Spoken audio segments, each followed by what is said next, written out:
유난히 맵고 짠 음식을 좋아하는 한국인. 여기에 불규칙한 식습관과 기름진 음식까지 더해져서 성인 4명 중에 1명은요, 위장질환을 앓고 있다고 합니다. 그래서 오늘 이 시간에는 군산 위담한의원 권수현 원장과 함께 역류성 식도염에 대해 알아보겠습니다. 잘못된 식습관이 불러일으키는 질환 역류성 식도염. 근본 원인을 치료해야 재발률을 줄일 수 있습니다. 한의사 권수현 원장과 함께 역류성 식도염에 대해 알아봅니다.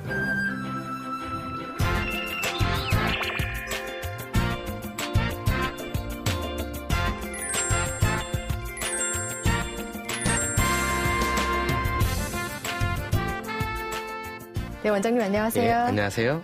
네, 오늘은요, 많은 사람이 겪는 흔한 질환이지만 절대 쉽게 넘겨서는 안 되는 질환이죠. 네네. 역류성 식도염에 대해 네. 알아볼 건데요. 예. 먼저 설명 좀 부탁드립니다. 네, 이 역류성 식도염은 말 그대로 우리가 이렇게 섭취한 음식, 이것이 위로 들어갔는데 이것이 소장으로 진행이 안 되고 바로 식도로 다시 역류가 돼서 그로 인해서 역류에 염증이 생기는 그런 질환을 말합니다. 일반적으로 우리가 이 역류성 식도염을 식도 질환으로 생각을 하는데요. 네. 이것은 식도와 위 사이의 서로의 그 소화 메커니즘에 문제가 생겨서 생기는 전반적인 질환이라고 볼 수가 있습니다. 일반적으로 우리가 역자라는 역류성 식도염에 역자가 들어가는데 이 역자라는 거는 부정적인 의미를 많이 내포하고 있어요. 네. 요즘 뭐 유행하는 사극에서도 역적 뭐 이렇게 나오고 사회 질서에 역행하는 네, 그렇게 네. 역자가 들어가잖아요. 이렇게 병명에 역류 이렇게 들어갔다 역류성 식도염은 단순한 어떤 식도의 국한적인 질병이 아닌 소화기관의 전반적인 아주 큰 문제라고 생각하시고 좀 귀중하게 심각하게 다뤄야 할 것 같습니다. 네. 역류성 식도염. 이제 이름부터 좀 무서운데요. 네. 그럼 어떤 증상들을 보일까요? 예, 역류성 식도염이 생긴다는 얘기는 위에 들어온 음식이 일단 이 가슴 쪽으로 이렇게 역류를 하게 되겠죠? 네. 그러면 일단 가슴이 좀 답답하게 되어 있습니다. 예. 그리고 이 음식물들이 역류를 할 때 원래 들어갔던 그 상태 그대로 역류하는 게 아니고 위에서 분비된 위산, 소화효소 이런 거와 혼합된 음식물들이 이렇게 역류가 되는데요. 위 점막에는 이렇게 위산이나 소화효소에 대해서 방어를 할 수 있는 이런 점막이 깔려 있지만 이 식도에는 그런 점막이 없어요. 예. 그러니까 당연히 이렇게 위산과 소화효소가 혼합되어 있는 이 내용물들이 역류를 했을 때 이 식도 점막이 쓰라림을 느끼게 되어 있어요. 예. 이 쓰라림은 이 가슴을 관통하는 식도가 느끼기 때문에 이런 쓰라림을 느낄 때 일반적으로 가슴을 쓰라린다 이렇게 표현을 하고 또 흉통 이런 걸 느끼게 되고요. 심지어는 이 흉통이 이 등 쪽 전반적으로 퍼지기도 하겠습니다.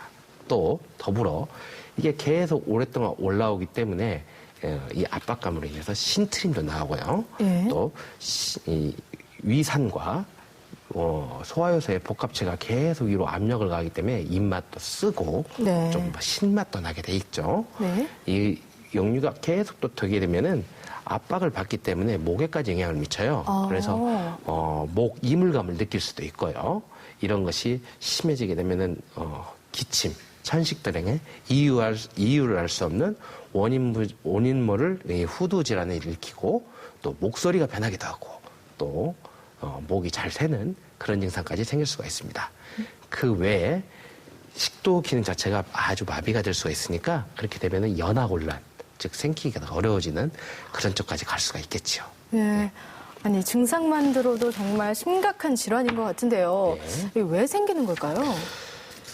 일반적으로 우리가 알려져 있는 역류성 식도염의 원인에 대해서 말씀드리자면은 여기 보시면은 식도가 있고 위가 있는데 예. 네, 이 식도에서 들어간 이 위의 내용물이 이 식도로 다시 못 올라가게끔 잡아주는 이 식도 하부의 관략근이 약화됐기 때문에 일반적인 원인으로 보고 있습니다. 네. 그렇다면 이 식도 하부 관략근이 약해진 이유가 뭘까요?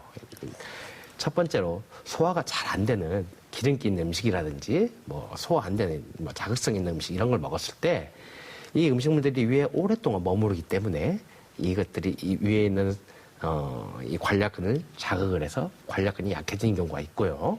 또 음식을 먹고 바로 눕는 습관이 있잖아요. 예. 네, 그렇게 되면은 위에 있는 음식들이 위로 가기 때문에 또 이 상부를 자극을 해서 관략근이 약해지고요. 예. 그 외에 이제 우리가 밤늦게 밥을 많이 먹고 잔다든지 네. 또 음주를 하고 잔다든지 이렇게 바로 취침을 하게 되면 또 관략근이 약해질 수가 있습니다.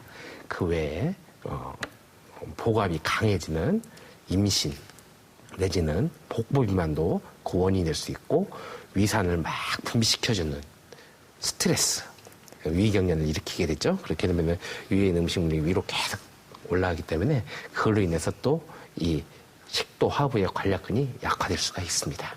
뭐 이건 역시나 잘못된 식습관, 뭐 생활습관 때문이라는 이야기예요. 네.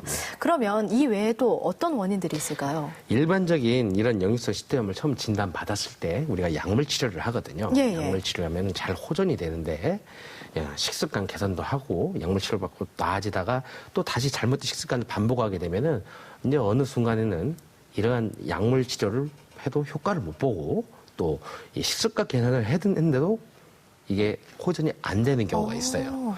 예, 이런 경우는 이제 우리가 소위 말하는 만성 역류성 식도염이라고 이렇게 표현을 하는데요. 네. 이 만성 역류성 식도염은 심한 경우에는 계속적으로 식도를 자극을 하기 때문에 식도암까지 갈 수 있는 아주 나쁜 예후까지 갈 수가 있습니다. 예. 이 만성 역류성 식도염은 단순히 식도 하부의 이 관략근의 약화 외에 식도와 이 서로 간의 메커니즘이 깨져가지고 예. 위에 있는 내용물이 소장으로 내려가야 되는데 그게 내려가지 못해서 생기는 그런 증상이 생길 수가 있습니다. 그런데 생각을 해보세요. 일반 공장에서 물건을 생산할 때 재료를 계속 보내주는데 네. 그 공정에서 한 군데가 딱 끊겼다. 그러면은 어떻게 될까요? 제품의 생산이 안 되겠죠. 네, 제품 생산이 안 되고 그 재료가 계속 들어가다가 나중에는 이제 쌓이고 예. 쌓이고 역류가 예. 되겠죠. 마찬가지예요. 이 소화기관도 이 위장에서 소장으로 내려가는 음식이 내려가지가 못하잖아요. 그렇게 되면은 이런 것이 막혔기 때문에 되려 이제 역류를 일으키는 게 되는 거죠. 그랬을 때 이 원인이 되는 멈춰 있는 것에 대해서는 빠른 개선을 해야 예. 이런 역류성 식도염이 개선이 될 수가 있습니다. 그리고 또 이 위장 자체나 이 소장에 이런 음식물이나 이런 것이 오랫동안 저체가 돼 있으면은 예. 하부에 가스가 계속 발생돼서 이것이 또 상체로 이렇게 압력을 발생을 시키게 돼 있어요. 그래서 또 역류가 될 수가 있습니다. 아니 지금까지 역류성 식도염이 발생하는 원인에 대해서 알아봤는데요. 좀 증상도 그렇고 네. 원인도 그렇고 참 심각한 것 같아요. 네네. 좀 치료 방법을 알려주시면 좋겠습니다. 예. 초기에 내시경이라든지 일반적인 위장 질환으로 인해서 역류성 식도염을 진단을 받으시는 경우 일반적인 치료법은 위산 억제제를 투여를 해가지고 식도를 자극하고 있는 그 위산을 좀 억제시켜주고 이렇게 치료를 하면서요. 예. 아까 말씀드린 이 식도 하부 관략근이 약화됐기 때문에 이걸 강화시켜주는 약을 또 투여를 합니다. 예. 그리고 위장 내부 식도 하부의 청소 기능을 좀 올려주기 위해서 위장 간의 운동 기능을 좀 올려주는 약을 투여를 하겠지요. 그 외에 아까 말씀드린 잘못된 식습관에 대한 개선을 티칭을 해주는데요.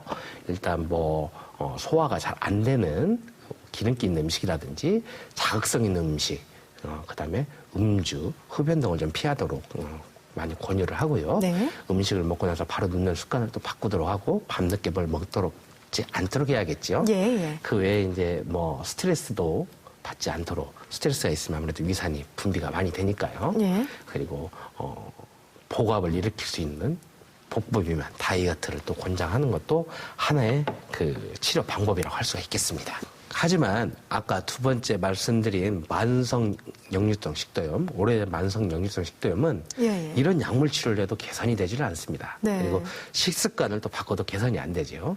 이런 분들은 그 원인이 이 식도 하부를 비롯해서 위장 자체 그리고 소장까지의 모든 이 소화기관의 근력이 약해졌기 때문에 개선이 안 되는데요. 예. 이런 것은 이 근력 약화를 일으키는 여기에 끼어 있는 이 찌꺼기들을 없애주는 치료를 해야 합니다. 예. 그것이 소위 말하는 담족 치료라고 볼 수 있는데요.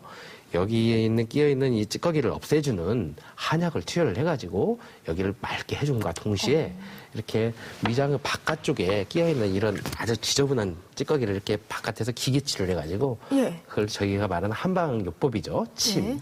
뜸, 그다음에 아로마나 초음파 등의 한방요법을 통해서 위를 이렇게 바꿔주는 이렇게 바꿔주는 치료를 해야만이 이것이 치료가 될 수가 있습니다. 네. 식도 자체의 문제인 줄만 알았더니 이게 소화기관 전체 이상을 알리는 신호였어요. 굉장히 중요한 신호였습니다. 네, 오늘 이 시간에는 한의사 권수연 원장과 함께 역류성 식도염에 대해 알아봤습니다. 원장님 오늘 말씀 감사합니다. 네, 감사합니다.